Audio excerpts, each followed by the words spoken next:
and psychological features among women with and without ultrasound-confirmed polycystic ovary syndrome in Trinidad. Thank you for inviting us.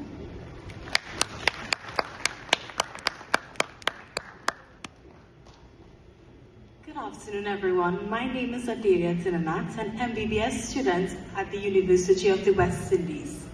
Today, I'll be presenting our research entitled Clinical, Reproductive, and Psychological Features Among Women with and Without Ultrasound-Confirmed Polycystic Ovarian Syndrome in Trinidad. This research was conducted under the supervision of Professor Sundaram and Dr. Stephanie Mohammed, in collaboration with the Faculty of Medical Sciences at the University of the West Indies.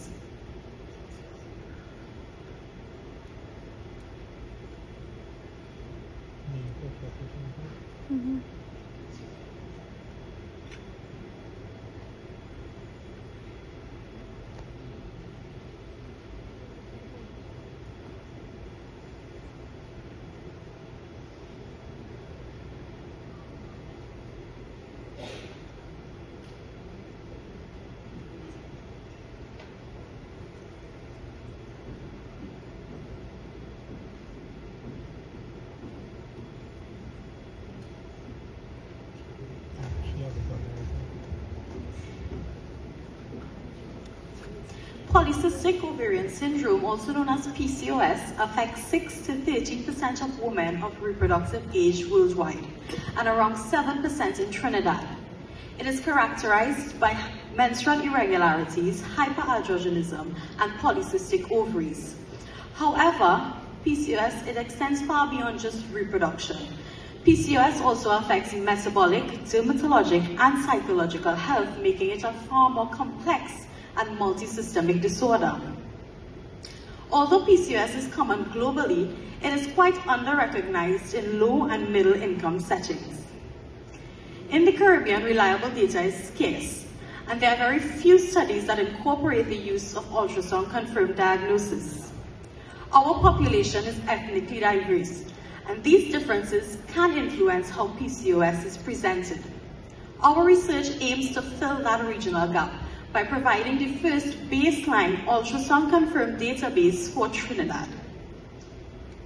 The aim of our research is to assess clinical, reproductive, dermatologic, and psychological differences between women with and without ultrasound-confirmed PCOS in Trinidad.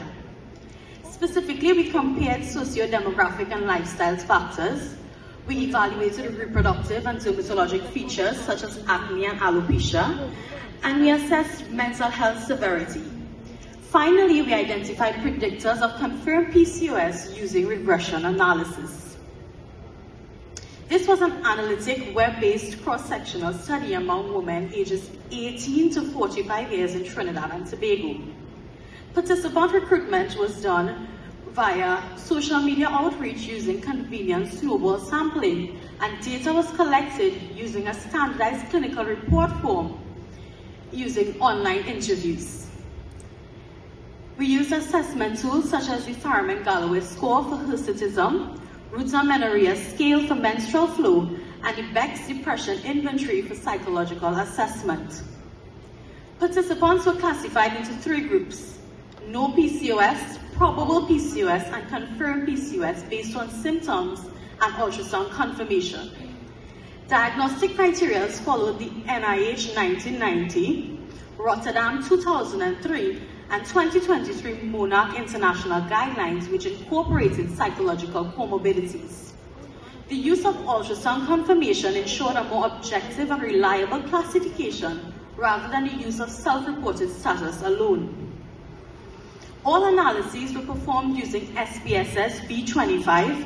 Continuous variables were analyzed using ANOVA and Kruskal-Wallis test, while categorical variables were analyzed using the chi-square test. Lastly, we applied multinomial logistic regression using women with no PCOS as the reference group, and we added ratios with 95% confidence intervals. Now we're going to take a look at results. In our study, there were a total of 308 participants. Women with confirmed PCOS were significantly younger, averaging 24 years compared to 30 years in women with no PCOS. All other factors, such as BMI, education, ethnicity, and lifestyle factors, had no significant differences among the groups. When looking at reproductive manifestations, there were some differences seen. Women with confirmed PCOS had significantly longer menstrual cycles, fewer live births, and were more likely to use hormonal contraceptives. However, metformin use were more frequent among probable PCOS, indicating early metabolic management. On the other hand, pregnancy, stillbirths, and miscarriages did not differ among the three groups. Dermatologic findings. These findings were striking. Acne, acanthosis nigricans, hirsutism were all highly increased among women with confirmed PCOS. These findings emphasizes androgen excess and insulin resistance, which are both hallmarks for PCOS. The dermatologic profile distinctly differentiates PCOS from non-PCOS women. When looking at psychological features, we used the Beck's depression inventory, where we observed a clear gradient. 40% of the participants had no depression. However, moderate to severe symptoms increased sharply among women with PCOS. Women with confirmed PCOS were 23 times more likely to experience severe depression. This underscores the fact that PCOS not only affects the physical, but also the mental well-being. The regression model was adjusted for age, BMI, and ethnicity. Of all factors, acne, alopecia, and hirsutism were the strongest independent predictors. Importantly, depression also remained significant even after adjustment, confirming PCOS's multidimensional nature. In summary, PCOS in Trinidad shows a multi-systemic involvement: reproductive, dermatologic, and psychological. Women with confirmed PCOS had longer cycles, fewer live births, and an increased rate of acne and hirsutism. Depression also stood out as an associating factor, which highlights the need for integrated care that goes far beyond just reproductive and fertility management. Our study must be interpreted with some limitations. The study's cross-sectional design prevents casual interference, and the use of online convenient sampling can limit representativeness.